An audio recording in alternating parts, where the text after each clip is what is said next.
Hello everybody, Andy here. Well, Apple versus Apple, what's all that about? In case you didn't know what's in the news recently, court case was finally finished after about 20 odd years of wrangling. Apple Corps, as in the Beatles record label, and Apple Inc., the computer maker, have finally worked it out and got together and made an agreement. I understand that millions and millions of dollars have actually passed hands.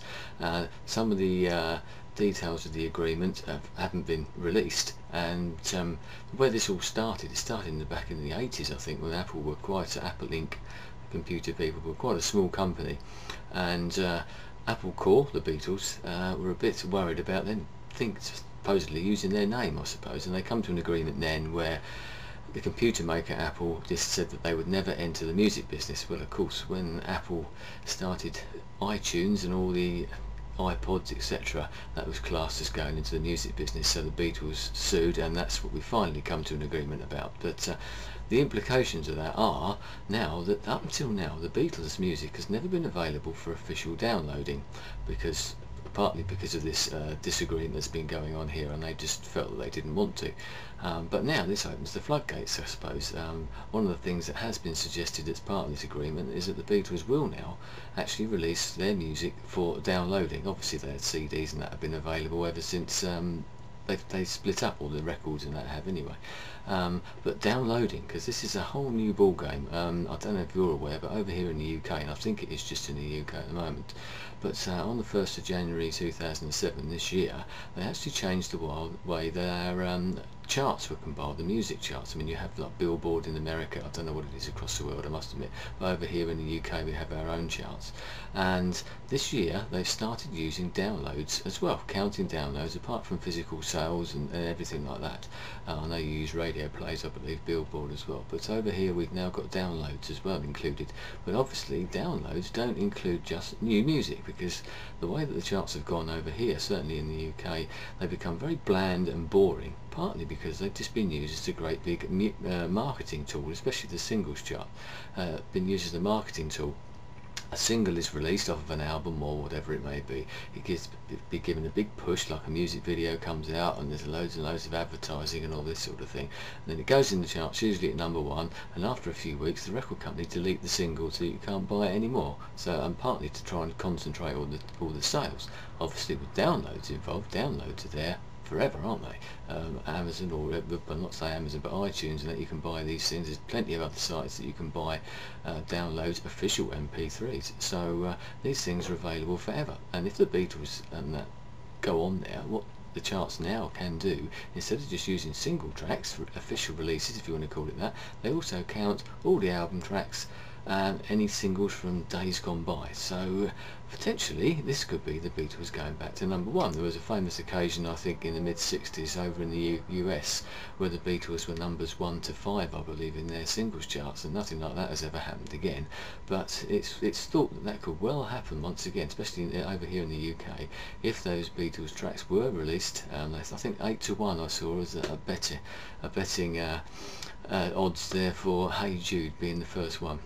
And we shall see. But anyway, it got me thinking about the whole Beatles thing. They're one of those sort of themes that tends to sort of run through my life. They keep cropping up wherever I go. I may have mentioned before that Paul McCartney's main house is about 10 miles or so down the coast as the seagull flies from here. You may have seen his windmill in one of my videos that I did some time ago. So that's a sort of a slight connection, but it also got me. I started delving around in the loft upstairs, and I actually found this in my loft, an old single of the Beatles. There's the Let It Be, and I'll show you the logo, because this is what half the battle was about originally. That's the wrong way around. Let's try that. That's the logo that they were worried about, the actual Apple logo, and on the other side you've got that one as well, of course. So that's not bad, is it? And I can actually tell you, because the way I was at the time when I bought this single. I actually bought this single on the 21st of November 1974, and it was the 147th single I bought. And I just thought I'd mention actually that for those who aren't aware, this is vinyl. There's a lot of people out there. My daughter, when I showed her, she said, "What on earth is that? What's that thing?" You know. So that's a 7-inch single from all those days gone by. So I also actually managed to find a copy of Help, the single of that as well. I was a bit young when that came out. I must have bought that late as well. But another one of those things. But one other thing actually I should mention, that over here I mentioned I'm in Hastings in the UK, and for the last sort of 7 years they've had what they call a Beatles Day, and it's basically a big extravaganza that goes on. This year it's on April the 15th, so if you're in the area, come on down. And what it is, it's all Beatles songs, it's all local artists, performers from obviously from our area, and this year it's been held in the theatre, it's been held on the pier, and this is my third year that I've been involved with it. I'm actually one of the compares, and what I'll do very quickly, I shall show you just a quick poster of the event. I'll show you that now.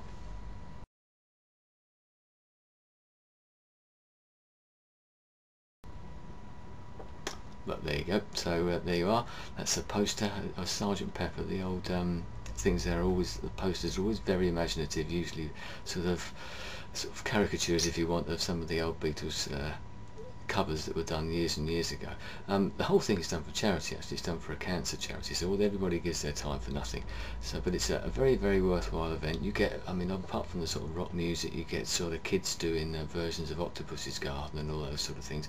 We've had opera people playing for us, jazz, blues, folk, obviously normal rock people, choirs, everything. So it's a great big extravaganza of Beatles or Beatles related music.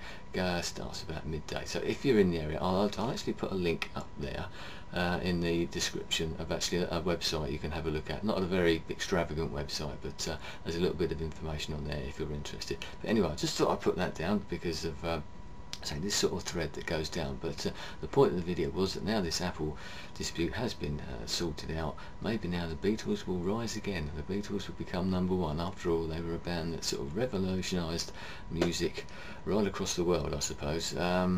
Started off the whole thing about bands actually writing and recording their own music, and up until then most of the songs that you got, even Elvis and people like that, they wrote some of his stuff, a lot of it was written for him, whereas the Beatles came along and completely changed the ball game by starting to write their own songs, and everything that's followed has followed on from there really. And they're still a very, very popular band, still one of my favourite bands. I think still regularly listen to their music, and still very much enjoy it. As I said, you go to that Beatles Day as an event is a wonderful event, and it just shows you the breadth of the talent that we've got in our local area. Apart from that, and the different types of music, the way that people interpret it, but also the strength of the music itself, right from the early days right up to the later stuff as well when they disbanded, and even they do solo stuff as well. But anyway, that's enough of that. I just thought I'd put that on. So the Beatles back to #1. What do you reckon of that?